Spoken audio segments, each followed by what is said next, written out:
माजिद भाई, दानियाल को यहाँ से निकाल के कहीं और ले जाए प्लीज। मुझे मुख्तार साईं पे भी यकीन नहीं है अब। वो ये जानती है कि हम उनका बिजनेस बहुत अच्छी तरह संभाल लेंगे। जबकि हैरत की बात है, जो शख्स 2 बीवियां नहीं संभाल सका वो बिजनेस क्या संभालेगा। हर शख्स खतरनाक हो सकता है माजिद साहब, बस उसके पास कोई ना कोई मकसद जरूर होना चाहिए।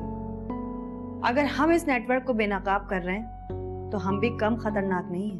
तो तू है नजीर की बीवी, तू ही वो छोरी है ना जो गोर से भागकर इधर आ गई थी, और वो शमशेर तेरे पीछे बर्बाद हो गया। साईं, नजीर को शमशेर ही न मारा है।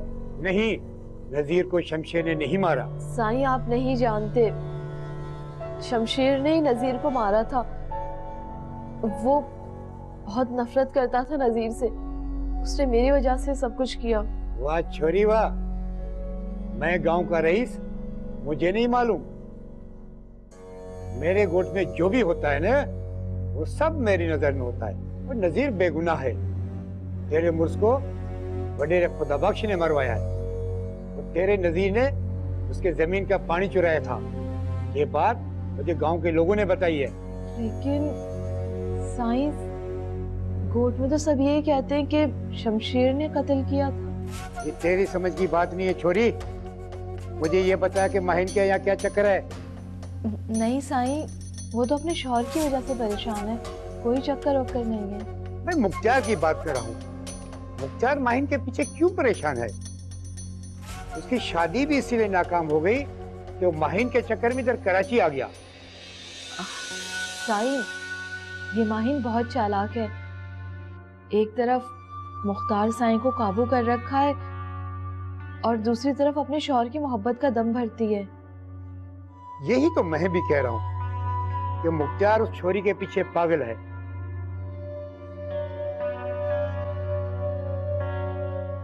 देखो हबीब, ये सारी कार्रवाई मेरे दुश्मनों की है,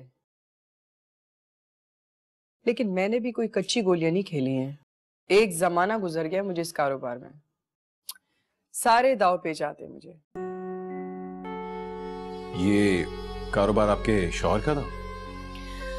नहीं नहीं, ये मेरे फादर का बिजनेस था। बस उसके बाद एक पार्टनर शामिल हो गया था उसमें, और उसी ने हीरोइन की तरसील शुरू कर दी।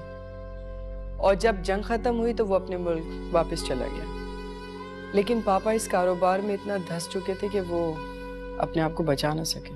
लेकिन माजिद भाई ये काम संभाल नहीं सकेंगे। निगरानी तो मेरी ही होगी, माजिद तो सिर्फ डमी होगा।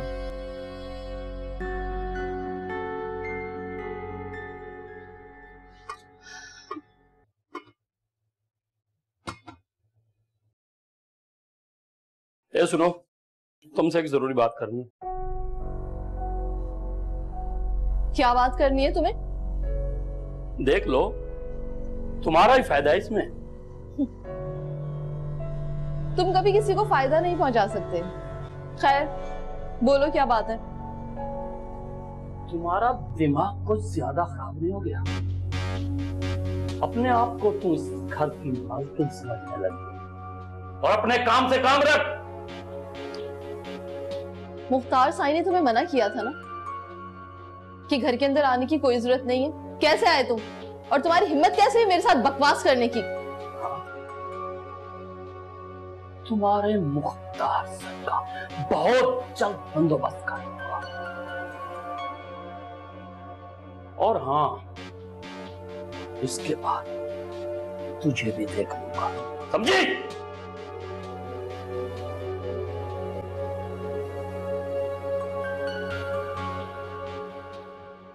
सर, फाखरा बहुत चालाक औरत है।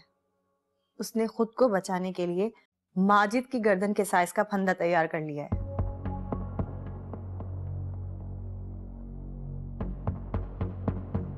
सर, सबूत यहाँ पे मौजूद नहीं है, वो हमें कोयटा के ऑफिस से मिलेंगे।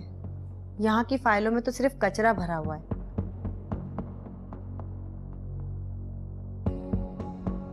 मैं कोशिश कर रही हूँ सर। ओके सर, ऐसे ही होगा। अल्लाह हाफिज। मेरी तो कुछ समझ में नहीं आ रहा है कि तेरा साईं कहाँ गायब हो गए। साईं, मैं आपसे एक बात करना चाह रही थी। साईं, आप जावेद को निकाल क्यों नहीं देते? बहुत तंग करने लगा है और अब तो इतनी हिम्मत हो गई है कि क्या कहना चाहती हो? साईं, आपके बारे में उल्टी सीधी बातें करता है वो। मुझे कोई फर्क नहीं पड़ता शहनाज, अगर कोई मेरे बारे में उल्टी सीधी बातें भी करे तो। लेकिन साईं, वो खतरनाक आदमी है, आप तो उसके बारे में सब कुछ जानते हैं ना। चाचा साईं का खास आदमी है वो, और मुझे चाचा साईं की तलाश है।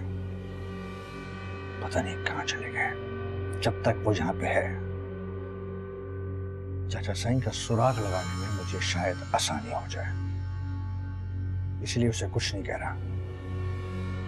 और वो तुम्हारे लिए या मेरे लिए, किसी के लिए कोई नुकसान नहीं कर सकता। जब खतरा करेगा, वो दिन उसकी जिंदगी का आखिरी दिन होगा। परेशान ना हो तुम।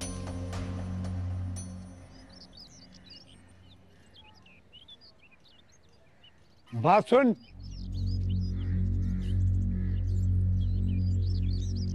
जी सही, क्या बात है? कौन है तू? मुलाजिम है मुख्तार का? नहीं, मैं अहमद सेठ का मुलाजिम हूँ और उसका खास बंदा हूँ। पर आप कौन हैं? तुम मुझे नहीं जानते हो? मैं रईस दादन खान हूँ, रईस मुख्तार खान का बाप। ओ, इसका मतलब है कि आप मुख्तार सही के वालिद हैं।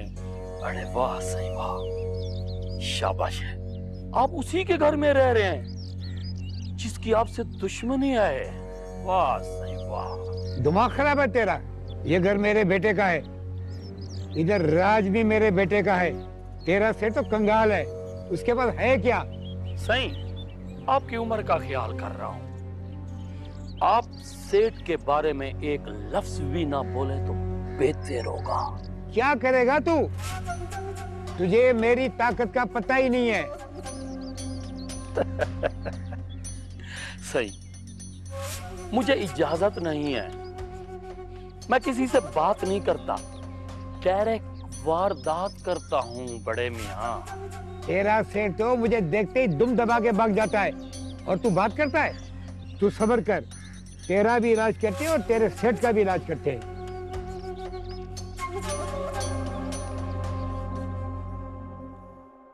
फाखरा जी, हम जरा जा रहे हैं एक दोस्त से मिलने, जरूरी काम है।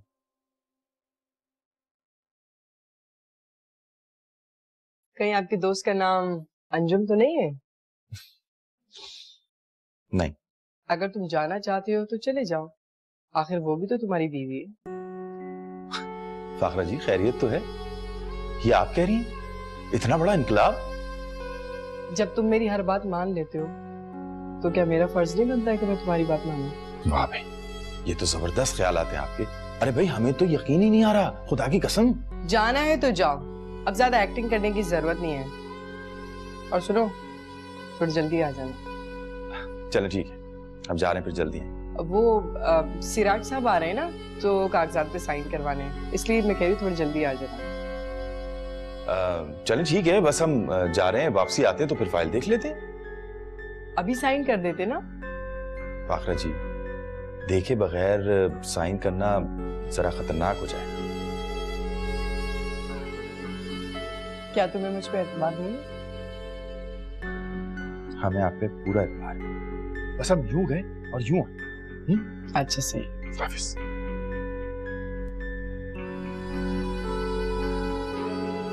यार मिर्जा, आज मेरी दुकान पर चलते हैं, काफी दिन हुए लड़कों से मिले हो। यार, तुम्हारे शौक की दाद देनी चाहिए। इतना कुछ होते हुए एक तो तुम्हारी दुकान, फिर तुम्हारा दुकान से इश्क। हाँ यार, मेरा पहला प्यार था ना, जानते हो कि मेरी जिंदगी का आगाज ही इस दुकान से हुआ था। भला मैं कैसे भूल सकता? अरे कौन कह रहा है यार भूलने के लिए। अरे हाँ सुनो यार, सिद्दीक को बुलाओ, बेचारा घर पड़े पड़े बोर हो गया होगा। तुम ठीक कह रहे हो, मैं उसे फोन करता हूँ। मेरी बात करवाना। जरूर। भूलना नहीं ना। जानता हूँ, लेकिन तुम्हें बाबा साईं के पास नहीं, चाचा साईं के पास जाना है, अहमद साईं की जमीन अपने हिसाब देखने के लिए।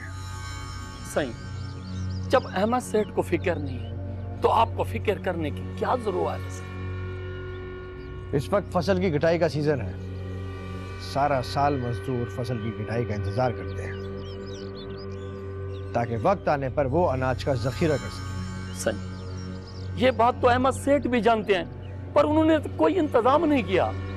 जावेद, बात अहमियत देने की है और चाचा साईं के लिए अपनी जात से अहम और कोई नहीं।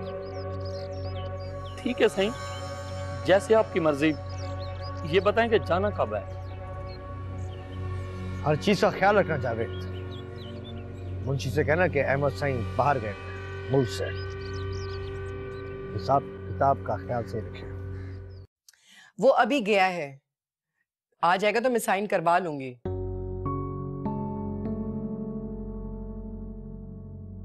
अरे इसमें परेशान होने की क्या बात है, वो आ जाएगा।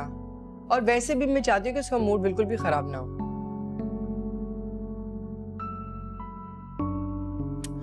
हाँ हाँ, डोंट वरी, सब कुछ ठीक हो जाएगा।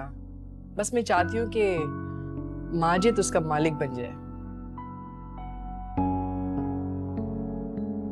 बस ये अजाब मेरे सर से उतरे, उसके बाद तुम देखना मैं सबको कैसे उंगलियों पर नचाती हूँ।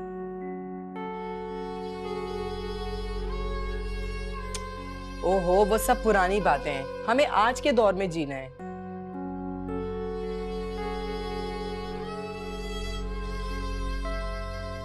और तुम माजिद की तरफ से बिल्कुल भी परेशान मत हो, वो बहुत सीधा साधा इंसान है, बहुत इजीली हम उसे हैंडल कर लेंगे। अच्छा चलो ठीक है, मैं तुमसे फिर बाद में बात करूंगी, ऐसा ना कोई मेरी बातें सुन लो। बाय।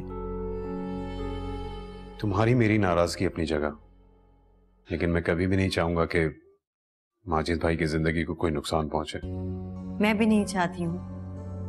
बेचारे माजिद साहब किसी और के गुनाह की सजा क्यों भुगते हैं? इसीलिए तो मैंने उन्हें इस कारोबार से दूर रहने का मशवरा दिया था। मैं कतई नहीं चाहता कि उनकी जिंदगी में, उनके हालात में उन्हें कोई परेशानी हो। आपका वास्ता जुर्म की दुनिया से जरूर रहा है, लेकिन मैं ये जानती हूँ बुनियादी तौर पर आप एक अच्छे इंसान हैं। तुमने इसीलिए शादी से इनकार किया था ना? ये बात नहीं, आपसे शादी करने का तो कभी इकरार किया ही नहीं मैंने, क्योंकि मैं पहले से ही शादीशुदा हूँ। हाँ, ये मेरी गलती है कि ये सब कुछ मैंने आपको पहले से नहीं बताया। तो क्यों नहीं बताया? क्योंकि मैं सिर्फ ये चाहती थी कि आप जुर्म की दुनिया में वापस ना चले जाएं, माशरे का एक अच्छा फर्द बन सके। जुर्म की दुनिया के रास्ते कभी किसी के लिए बंद नहीं होते। अगर मैं दोबारा इस रास्ते पे चला गया तो? आप कभी नहीं भटक सकते, क्योंकि मैंने आपके दिल के अंदर नेकी की शम्मा को रोशन होते देखा है। ठीक कह रही हो तुम। मैं चाहते हुए भी दोबारा उस रास्ते पे लौट नहीं सकता। सेठ, तुम्हारा घर दारुल उमान बन चुका है। सारे मुफ्त खोरे यहाँ हैं, मुफ्त की रोटियां तोड़ रहे हैं। सही,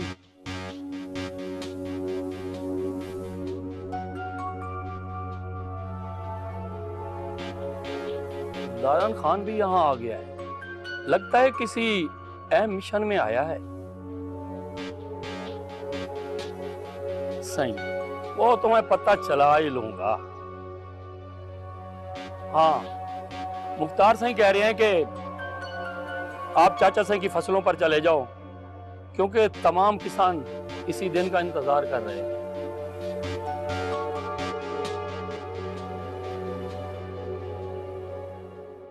बस भाई, मेरा आपको यही मशवरा है कि आप इस कारोबार में ना आए, आपके लिए यही बेहतर होगा। अभी मियां, हम इतना तो जानते हैं कि कोई बात जरूर है जो आप जानते हैं लेकिन हमें नहीं बताना चाह रहे। बताएं ना प्लीज। माजिद भाई, आपको पता है कि मैं मजाक नहीं करता और ना ही सनसनी फैलाने की आदत है मेरी। मैं जानता हूं कुछ बातें हैं जो मैं आपको नहीं बता सकता, लेकिन आप प्लीज फाखरा मैडम को कह दें कि आप इस कारोबार में इंटरेस्टेड नहीं हैं। अरे ऐसे कैसे कह दें हम? हमें अच्छी तरह यकीन है कि बगैर किसी माकूल वजह के वो कभी नहीं मानेंगी। माजिद भाई, मेरी बात समझे प्लीज। इस वक्त आपकी जान और इज्जत दोनों खतरे में।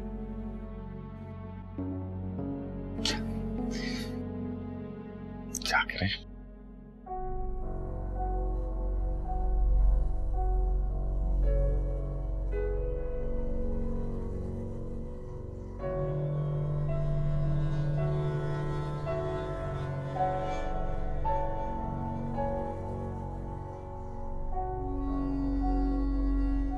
पता नहीं माजिद भाई क्यों नहीं आए। मैंने कहीं गलती तो नहीं कर दी इनको सब बातें बताकर? कहीं वो सब बातें माहिन से ना पूछ लें। भाई मैंने क्या कर दिया, अब क्या करूं? अगर दानियाल ने अपनी माँ का पोस्टमार्टम करवा लिया तो सब पता चल जाएगा कि उनको जहर दिया गया था। मेरा ख्याल है मुझे जावेद को अपने साथ मिला लेना चाहिए, बल्कि इसे बता देना चाहिए कि दानियाल अंदर घर में मौजूद है।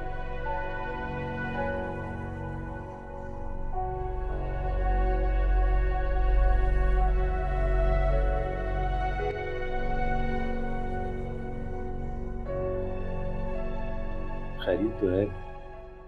कुछ तो बताइए, हमें तो ऐसा लग रहा है कि आप रात भर रोती रही। माजिद साहब, जमाल ने दूसरी शादी कर ली।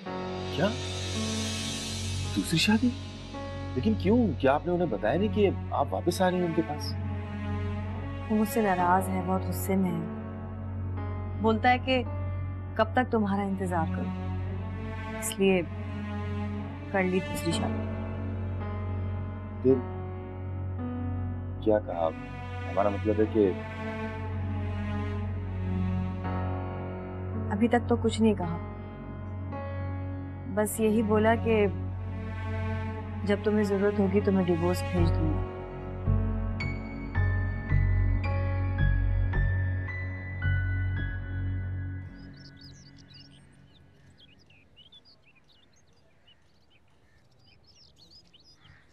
ए सुनो,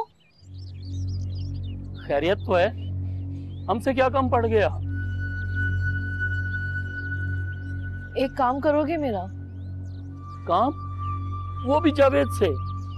पूछो तो सही, क्यों नहीं करूंगा? तुम इतने बुरे भी नहीं हो जितना मैं तुम्हें समझ रही थी। ये तुम्हें क्या हो गया? मैं कहीं ख्वाब तो नहीं देख रहा? थोड़ी देर पहले तो तू बात भी नहीं कर रही, और अब तुझे क्या हो गया? ये हो इंसान को बदलते देर थोड़ी लगती है।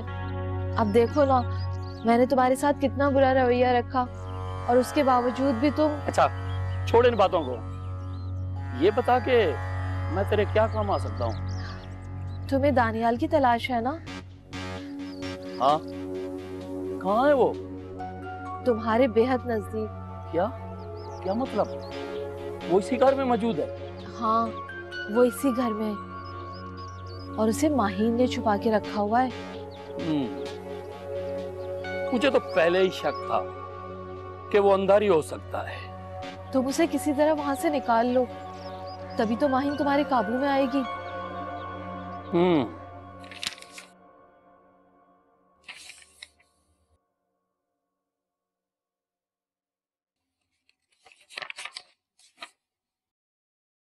खासी देर नहीं लगा दी तुमने ये पेपर्स बनाने में?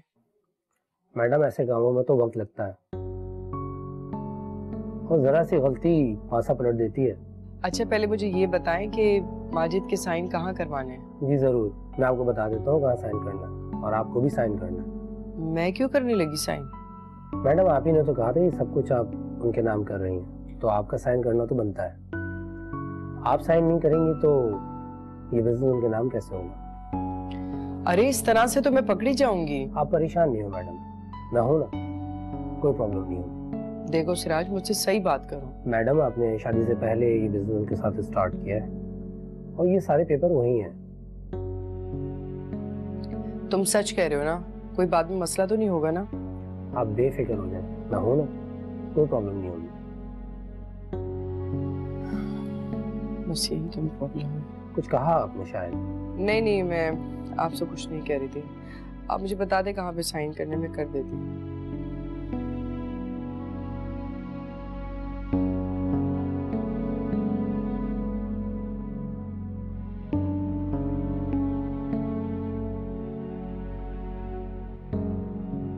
अरे शमशेर, ये शहनाज तो मेरे बेटे के घर में बैठी हुई है, तुम्हारी गैरत कहाँ मर गई है?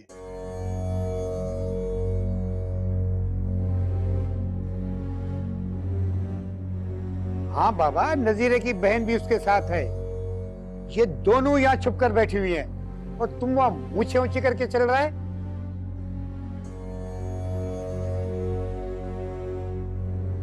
लानत है तुम्हारे ऊपर। इधर आओ, इन दोनों को लेकर जाओ और जमीन में गाड़ दो इन दोनों को। गांव की गैरत का जनाजा निकाला था इन दोनों ने।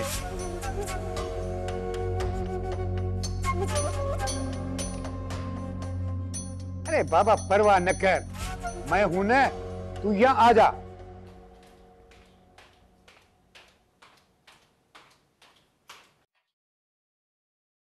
अरे वो मैं भी आपने फाखरा जी को देखा है कहीं? रूम में तो नहीं है।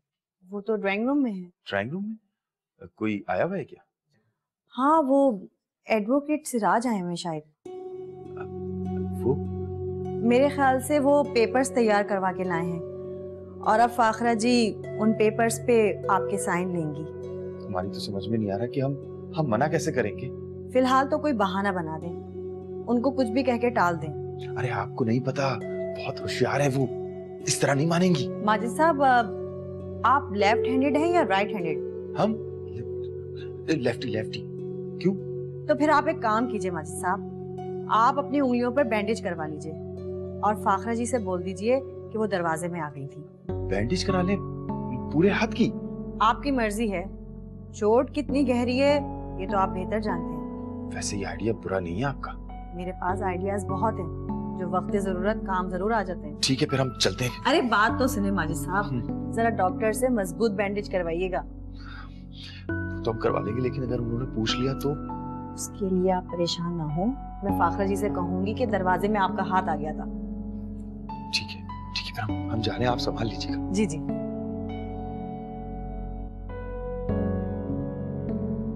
बाबा सिंह, आखिर ऐसी कौन सी जरूरत आन पड़ी जिसकी वजह से आप शादी करने के लिए? मुख्तार खान, मैं ऐसा कौन सा गलत काम कर रहा हूँ? निकाह ही तो कर रहा हूँ। तुमने जो बिना निकाह के औरत घर में रखी है वो कौन है? बाबा सिंह, वो दोनों मेरी अमान में है, मुझसे पनाह मांगी उन्होंने।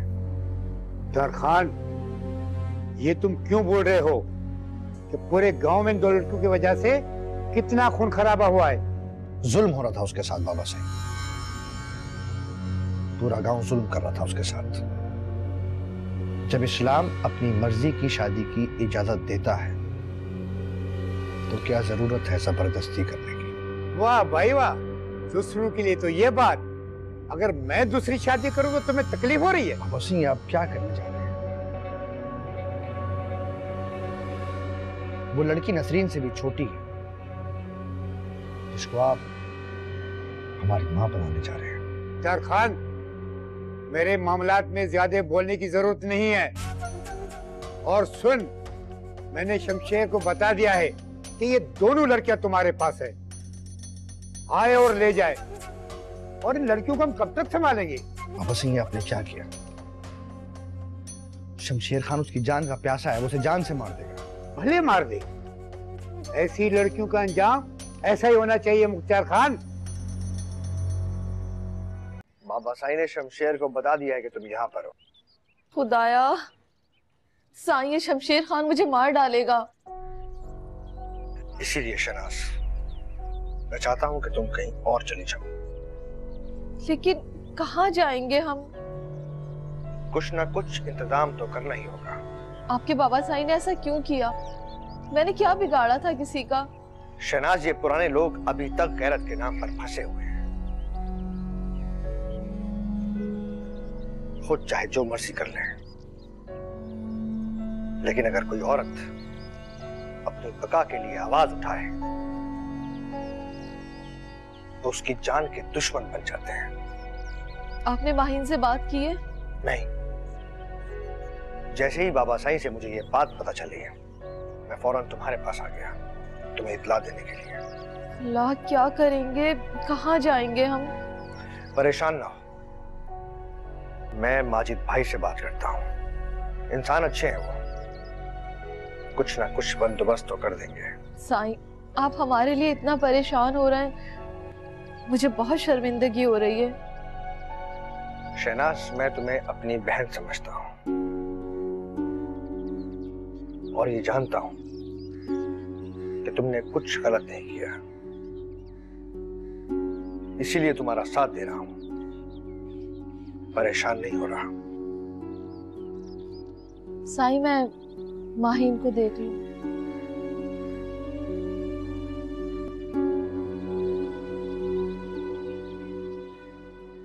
जी जी, खैरियत तो है मुख्तार मियाँ, क्या हुआ है? बस वो एक काम पड़ गया था आपसे। माजिद भाई मेरे बाबा साईं यहाँ पे शहर पे आए हुए हैं। उन्होंने शहनाज और माहीन दोनों को देख लिया है और वो ये भी जानते हैं कि शहनाज की वजह से गांव में बहुत खून खराबा हुआ था। तो हम क्या कर सकते हैं? आप एक काम कर सकते हैं मेरा। जी फरमाइए। माहीन, दानियाल और शहनाज को अपने पास रख सकते हैं कुछ दिनों के लिए। इनकी हिफाजत कर सकते हैं। मुख्तार मियाँ, ये हम कैसे कर सकते हैं? बाबा साईं ने गांव से लोग बुलवा लिए हैं। मेरे पास वक्त बहुत कम है। अगर वो लोग यहाँ पे आ गए तो बात मेरे इख्तियार से निकल जाएगी। अच्छा, तो अगर हम उन्हें यहाँ रखेंगे तो यहाँ तो कोई मसला नहीं होगा ना? फिलहाल तो नहीं है, लेकिन अभी वक्त है माजिद भाई, जल्दी से कुछ करिए। चलें ठीक है, हम फाखरा जी से बात करके आपको बताते हैं। माजिद भाई जल्दी कीजिएगा, मैं आपके फोन का इंतजार कर रहा हूँ। ओके, अल्लाह।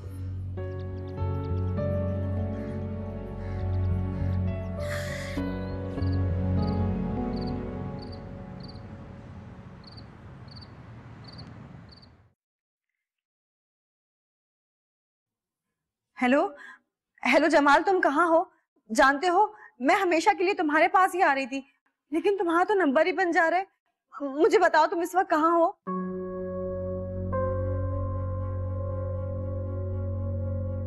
जमाल, तुम मेरे साथ ऐसे नहीं कर सकते।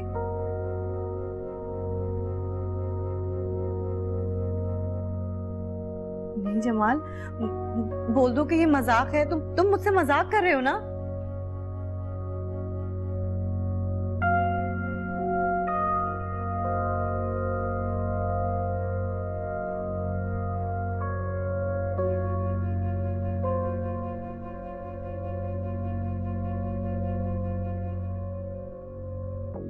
जमाल, जमाल, हेलो हेलो जमाल, मेरी बात सुनो जमाल।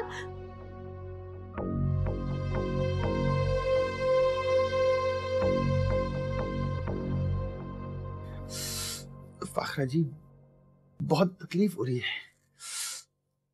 शाम तक तो तुम्हारा हाथ बिल्कुल ठीक था, ये एकदम से चोट कैसे लग गई? एकदम से क्या मतलब है आपका? अरे एक्सीडेंट कोई बता के होता है क्या? एक्सीडेंट होना होता है, हो जाता है। भाई मेरा मतलब था कि अरे किस किस्म की बीवी है आप? मतलब खुदा की कसम, हमारा हाथ दरवाजे में आ गया, वो भी लोहे की, सारी उंगलियां पिचक गई हमारी। ना कि दर्द में हमारा साथ दें, आप उल्टा अजियत दिए चले जा रही हैं हमें। इतना वाबेला मचाने की कोई जरूरत नहीं है। मर्दों को चोट लगती रहती है और तुम कोई अनोखे नहीं हो। बर्दाश्त करना सीखो। अरे हम तो कर रहे हैं बर्दाश्त, आपको चोट लगती ना तो पता चलता आपको। दिल तो करो तुम्हारा दूसरा हाथ भी तोड़ दूं। जहर लगने लगे हो, कभी ये हो गया, कभी वो हो गया, कभी कुछ कभी कुछ।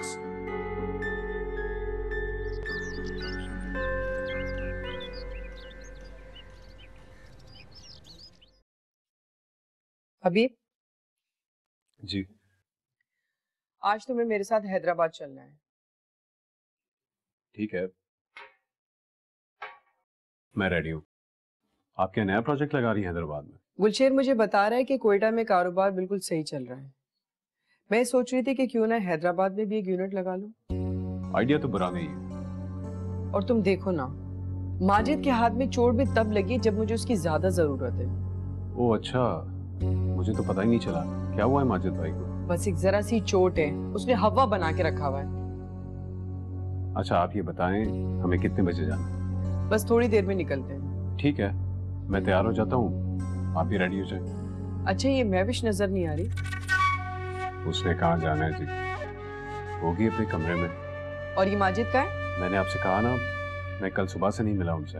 आई थिंक वो शायद लॉन में है, लेकिन उसके हाथ में तो चोट लगी हुई है ना, एक्सरसाइज कैसे कर रहा है?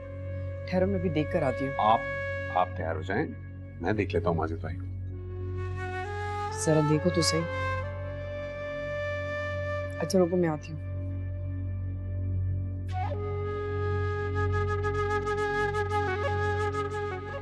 सर आज इस जॉब की वजह से मुझे एक और कुर्बानी देनी पड़ गई। क्या मतलब है इस बात का? जमाल ने दूसरी शादी कर ली सर। वो ये कैसे कर सकता है? अगर कोई शख्स कुछ करना चाहे तो उसे कौन रोक सकता है? जमाल मुझे यहाँ पे लेने आया, मैंने जाने से इनकार कर दिया तो उसने दूसरी शादी कर ली। हो सकता है उसने ये बात तुम पर प्रेशर डालने के लिए की हो, क्योंकि हमारे इल्म में तो ऐसी कोई बात नहीं है। अगर वाकई ये सब कुछ झूठ हुआ तो मैं सब कुछ छोड़ छाड़ कर जमाल के पास चली जाऊंगी। तुम परेशान ना हो, ना तो जमाल ने दूसरी शादी की है और ना ही तुम कहीं जा रही हो। तुम इदारे की एक काबिल ऑफिसर हो और इदारे को तुम पर फख्र है। सर तो क्या वाकई आप ठीक कह रहे हैं, जमाल ने दूसरी शादी नहीं की ना? देखो महवेश, हम दूसरों के साथ अपने लोगों पर भी नजर रखते हैं, इसलिए तुम बेफिक्र होकर अपनी ड्यूटी सर अंजाम दो। Thank you so much sir. इसमें शुक्रिया की कोई बात नहीं है, तुम्हारा ख्याल रखना हमारा फर्ज है।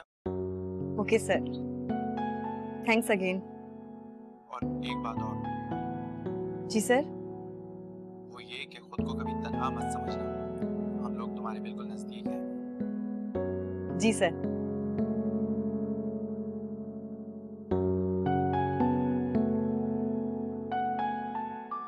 यार सिद्दीक, तुम यहाँ यूं अचानक, खैरियत है? अरे यार क्या बताऊं, परवीन ने मेरे आने जाने पे पाबंदी लगा दी है। बड़ी बकबक झिकझिक के बाद निकला हूं मैं। यार देखो ना, अकेले बैठे मैं उकता गया था, लेकिन उस औरत ने इतना हंगामा मचाया, इतना ऊधम मचाया कि मैं तुम्हें क्या बताऊं यार। अरे यार, अब अगर वो तुम्हारा ज्यादा ख्याल रखती है तो फिर भी शिकायत। ओ भाई, इसे कोई ख्याल रखना नहीं कहते, उसको सिर्फ इतनी फिक्र है कि मैं अपनी दौलत कहीं तुम लोगों पे ना उड़ा दूं। अरे यार, तो उसकी शिकायत दूर कर दो ना। अरे भाई, उसकी शिकायतें कभी भी कम नहीं होनी। दिन रात उसको सिर्फ ये फिक्र है कि घर की फाइल किसी सूरत उसे मिल जाए। वो अब हमने देनी नहीं है। तुम इन दोनों को इसी मुगालते में रहने दो कि तुम अमीर हो।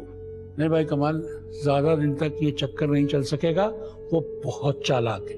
यार सिद्दीक, तुम्हारी दूसरी शादी क्यों नहीं करा दी जाए? अरे यार, क्यों अपने दोस्त का बुढ़ापा खराब कराना चाहते हो?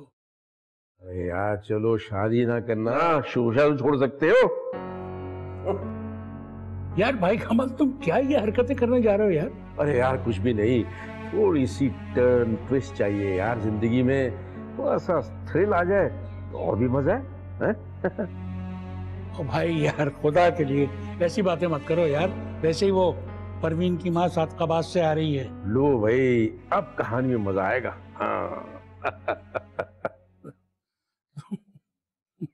हाँ ठीक है, हम आपसे बाद में बात करते हैं।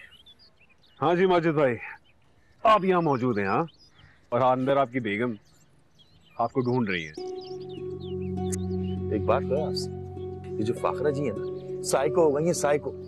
पता नहीं क्यों उनको ऐसा लगता है कि जैसे हम एक और शादी कर लेंगे। आप बहुत खुशकिस्मत हैं, आपको प्यार करने वाली 3 बीवियां मिली, और एक मैं हूँ जिसे एक तो क्या आधी भी नसीब नहीं है। असल में पता है बात क्या है, हम हैं स्मार्ट और फिर साथ में लक, और ये दोनों चीजें हमारे पास है। तो माजिद भाई, बात यह है कि आप अपनी मासूमियत से औरतों को बेवकूफ बनाते हैं। बस आप हमसे जलते रहा करें। अरे भाई, जलने के सिवा भी कुछ कर लिया करें। अरे वही तो करने जा रहा हूँ, पर ये आपके हाथ में क्या हुआ है? पहली बात तो ये कि आप कहाँ और क्या करने जा रहे हैं, और दूसरी बात ये चोट, ये तो नागहानी हादसा है। जा तो मैं हैदराबाद रहा हूँ, अब क्या करने जा रहा हूँ ये तो आप अपनी बेगम से पूछे। वो कब बताती हैं हमें कुछ, उनके पास सिवाय तानों के और कुछ नहीं होता। माजिद भाई, औरत अपनी तकसीम से डरती है, और आप ठहरे हरजाई, फूल फूल पर फिरने वाले भंवरे। खुदा का खौफ करें हबीब मियां, किस किस्म की बातें कर रहे हैं आप हमसे? मतलब आप हमें इल्जाम दे रहे हैं? आप कसूरवार हैं इसके। आप ही ने हमारी शादी करवाई थी ना ज़ेब जी से। उससे पहले तो हम अंजुम जी के अलावा तौबा सोच भी नहीं सकते थे। हाँ, तो ना करते आप शादी? हाँ, तो मजबूरी थी, हम खुद मानते हैं इस बात को, लेकिन कौन सी मजबूरी थी? दरवाजा किसने पिटवाया? तो दरवाजा मैंने तो नहीं बजवाया था ना, वो तो आपके मौलेदार थे जिन्होंने देख लिया था। आपने भेजा था लोगों को।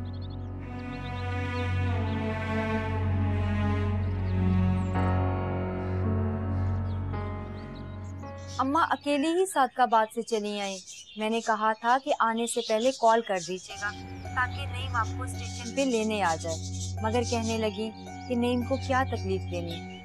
अरे हाँ अम्मा जी वाकई बहुत अच्छी है। अच्छा नईम, आते हुए ना फ्राई मछली ले आइएगा, आपको पता तो है कि अम्मा को कितनी पसंद है।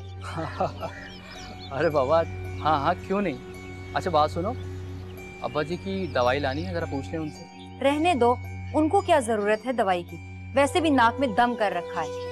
अरे यार तुम अच्छी तरह से जानती हो, क्या दवाई ना लेके आया तो उन्होंने अपने दोस्तों से शिकायत लगा देनी है मेरी। तो क्या मतलब, अब हम डर कर जिएंगे? करते हैं शिकायत तो करते रहे, आप कह दीजिएगा कि मैं भूल गया था। अच्छा बाबा ठीक है, मेरा अम्मा को सलाम कहना। अपना सलाम खुद आकर दे दे अम्मा को। और आज आप ऑफिस से जल्दी नहीं आ सकते? अम्मा इतनी दूर से आई हैं और बार बार आप ही का पूछ रहे हैं। अरे परवीन तुम जानती हो मेरी प्राइवेट नौकरी है, मैं कैसे निकलूं? बॉस का मूड कभी ठीक रहता है कभी खराब। और वैसे भी अम्मा तुम्हारी जो है वो अभी जाने वाली नहीं है, 2-3 महीने रहेंगी अभी। तुम ताना दे रहे हो मुझे? अरे नहीं बाबा, मेरा मतलब है कि मैं 2 महीने से पहले उनको जाने नहीं दूंगा।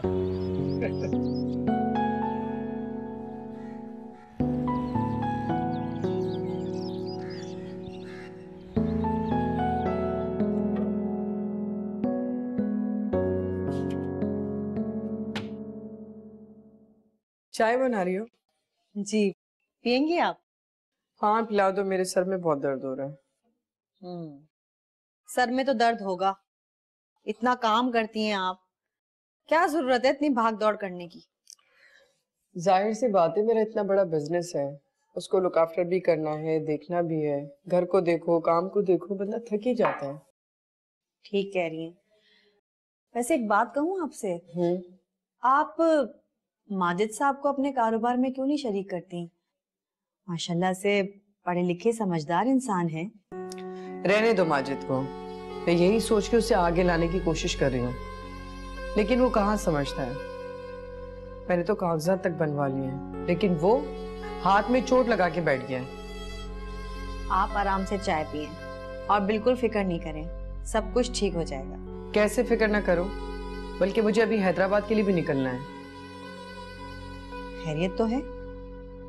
बिजनेस को आगे भी तो बढ़ाना है ना, इसीलिए इसी सिलसिले में मुझे हैदराबाद जाना है। आप क्यों कर रही हैं इतनी मेहनत फाखरा जी? जो बिजनेस है बस उसी को चलाती रहिए। और आप लोग हैं कितने? आप, माजिद साहब और आपका बेटा? मेरा बेटा बाहर पढ़ता है, उसकी स्टडी के सारे अखराजात उठाने पड़ते हैं। जाहिर सी बात है उसके अखराजात कौन उठाएगा? फिर भी आप खुद को टाइम तो दें, मशीन बनकर रह गई हैं आप। हाँ कह तो तुम सही रही हो। खैर सोचूंगी इस बात के बारे में कि मुझे भी रेस्ट करना चाहिए। अच्छा चलो, मुझे एक काम से जाना है, फिर तुमसे बात करूंगी।